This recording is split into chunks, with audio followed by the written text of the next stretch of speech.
the first one right off the bat is that manufacturing is in decline. And just the numbers don't really show that. And I know, with Rachel and everything we've been doing, and as far as manufacturing in-house, we haven't seen a slowdown yet.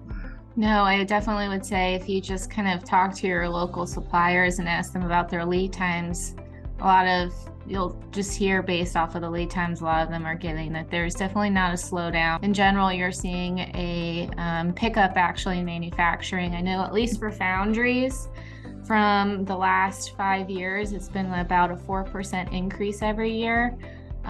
Just a little over 4%, and they have it forecasted to continue to be 4% increase through 2027. So it's on an incline, definitely not a decline in the US, but it's changed. Like the manufacturing landscape has changed from the past, so it just looks a little differently than how it did before.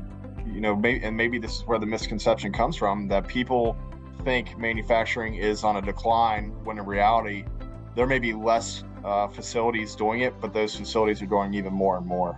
Yeah, and I think there was a stat I was looking at, 8.4 or 8.5% of the total workforce is in manufacturing. I think that's pretty impressive as far as that goes, with producing about 10% of the total output.